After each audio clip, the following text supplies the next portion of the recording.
Bismillahirrahmanirrahim. Assalamualaikum warahmatullahi taala wabarakatuh. Kami daripada set 39 kumpulan 5 akan membentangkan Kogel pada hari ini. Ahli kumpulan kami terdiri daripada 6 orang. Pertama, Hafizuddin bin Abdul Wahab. Kedua, saya Muhammad Adham bin Cik Rahim. Ketiga, Abdul Mun'im bin Muhammad Zaidi. Keempat, Zulkarnain bin Abu Bakar. Kelima, Muhammad Ammar Hakim bin Cik Husin. Dan akhir sekali, Ahmad Musaddad bin Muhammad Saidi. Pertama kali saya akan memberikan pengenalan secara ringkas tentang Kogel kami. Kami memilih subjek Pendidikan Agama Islam Kurikulum Sekolah Rendah KSSR tahun 1 bab adab, dan kami memfokuskan bahagian adab di sekolah. Untuk objektif, pertama sekali untuk menyenaraikan sekurang-kurangnya 3 adab yang betul, seperti menghormati guru, menjaga kebersihan dan berdisiplin. Seterusnya, untuk murid menjelaskan mengapa pentingnya menjaga adab di sekolah untuk mewujudkan suasana harmoni dan tenteram. Ketiga, untuk dapat membuat tingkah laku yang baik, seperti memberi salam kepada guru, membantu kawan-kawan dan meminta izin kepada guru untuk keluar ke tandas dan sebagainya. Akhir sekali, untuk murid dapat membezakan antara adab yang baik dengan tingkah laku yang kurang sopan semasa berada di sekolah. Seterusnya, hasil pembelajaran akan dibentangkan oleh ahli kumpulan kami yang seterusnya. Okey, saya akan sambung seterusnya pada hasil pembelajaran. Okey, hasil pembelajaran daripada adab di sekolah. Yang pertama, murid dapat mempraktiskan adab yang baik semasa berada di dalam sekolah ataupun di luar sekolah. Okey, jika murid dapat mempelajari adab-adab berada di sekolah, murid akan dapat membaiki adab tersebut di dalam sekolah maupun di luar sekolah. Okey, yang kedua, daripada hasil pembelajaran adab di sekolah, murid dapat menambahkan adab-adab yang lain untuk meningkatkan lagi nilai murni murid. Daripada hasil pembelajaran ini, murid dapat menambahkan adab-adab. Contoh adab yang baru adalah menghormati guru ataupun orang tua, ataupun murid-murid yang sebaya umur dengannya. Okey, yang ketiga, hasil pembelajaran daripada adab ini, adab di sekolah, murid dapat mempelajari betapa pentingnya adab yang baik semasa berada di sekolah untuk membina suasana yang baik dan harmoni. Okey, jika murid itu ingin membina suasana yang baik dan harmoni di sekolah, murid perlu dan wajib untuk mempelajari adab-adab di sekolah. Sekiranya murid tidak dapat mempelajari adab-adab tersebut di sekolah, kemungkinan suasana sekolah tidak akan harmoni dan akan mengalami masalah disiplin. Okey, seterusnya saya akan serahkan pembentangan ini kepada kawan saya yang lain. Terima kasih. Assalamualaikum warahmatullahi wabarakatuh. Saya Zulkarnain bin Abu Bakar akan menerangkan analisis bab adab di sekolah. Kami memilih tajuk ini kerana terdapat kemungkinan murid mengalami kekeliruan dalam memahami konsep cara beradab yang betul semasa di sekolah, khususnya beradab ketika bersama guru dan murid. Topik ini sangat perlu dipelajari oleh murid kerana berkemungkinan murid mengalami kesukaran dalam menunjukkan adab yang baik secara langsung.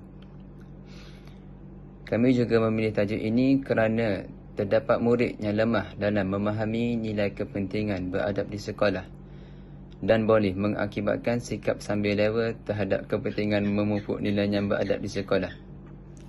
Seterusnya, saya akan membentangkan desain, iaitu pelan tindakan pengajaran yang akan dibuat oleh guru-guru sebelum sesi pembelajaran.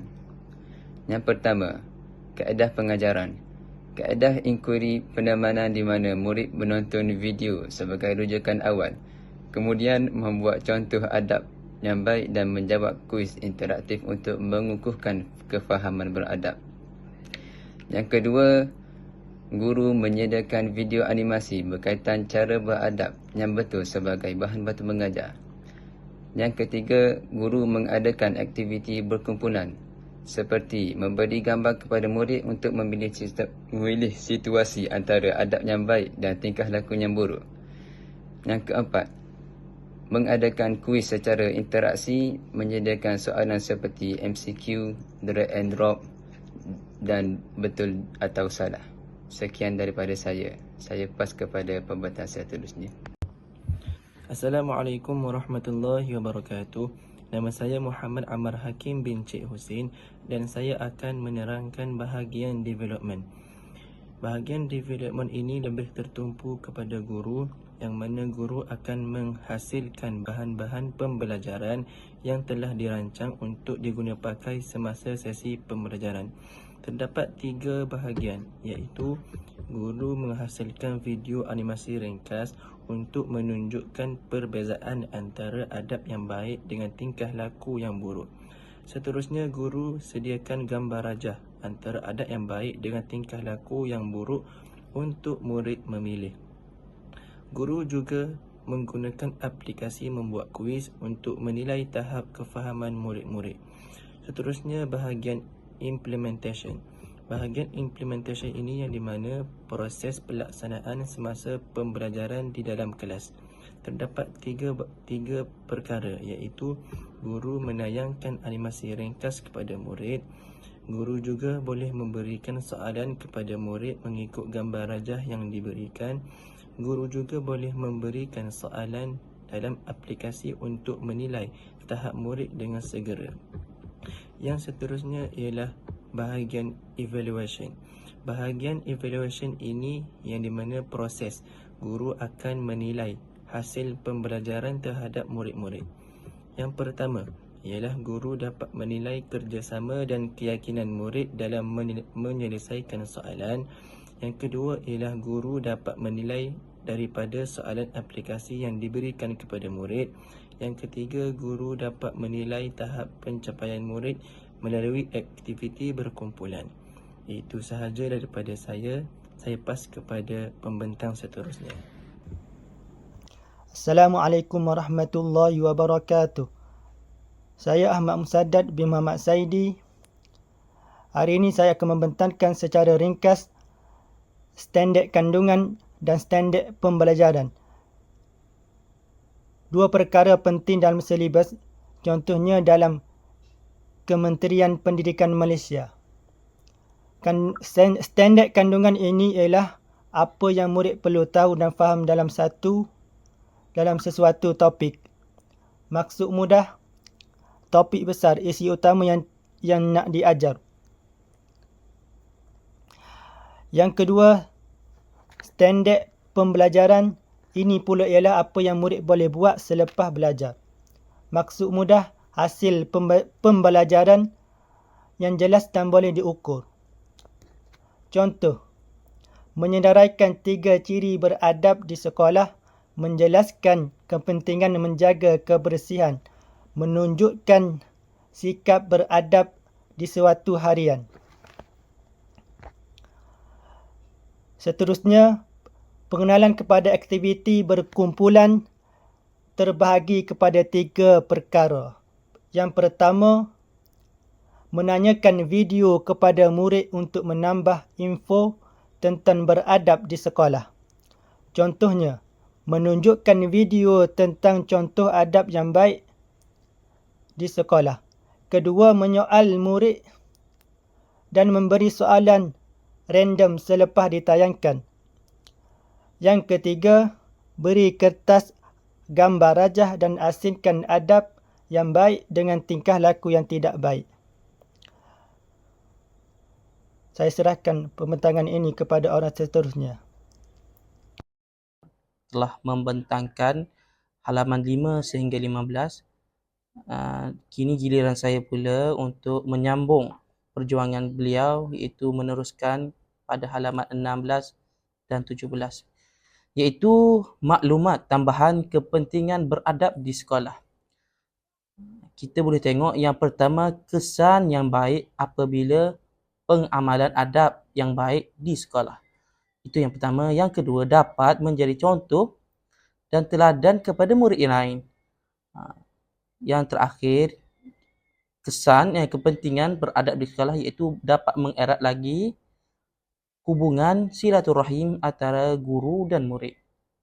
Itu adalah maklumat tambahan kepentingan beradab di sekolah. Iaitu yang pertama, guru dan murid dapat menjalankan sesi pembentangan dan perbincangan dalam kumpulan semasa aktiviti berkumpul dijalankan. Yang kedua, guru dapat menerangkan soalan yang murid kurang faham untuk mengukuhkan lagi kefahaman murid. Itu yang kedua. Yang terakhir, hasil daripada perbincangan tadi, guru dapat mengenal pasti murid yang lemah dan murid yang cemerlang. Untuk tajuk akhir dalam topik Genially ini iaitu video animasi. Kami mempunyai beberapa senarai video animasi dan aplikasi yang akan digunakan dalam pembentangan yang akan datang iaitu Canva. Canva ini kami akan menunjukkan murid dan contoh adab yang baik di sekolah. Itu aplikasi Canva. Yang seterusnya YouTube. Kami akan menunjukkan beberapa video tentang suasana harmoni pelajar di sekolah itu. Yang terakhir iaitu rujukan kami lah. Helaian terakhir rujukan kami menggunakan buku teks pendidikan Islam tahun 1. Dan kami menggunakan topik adab di sekolah. Itu sahaja daripada kami dari kumpulan 5. Wabillahi taufiq wal hidayah. Assalamualaikum warahmatullahi wabarakatuh.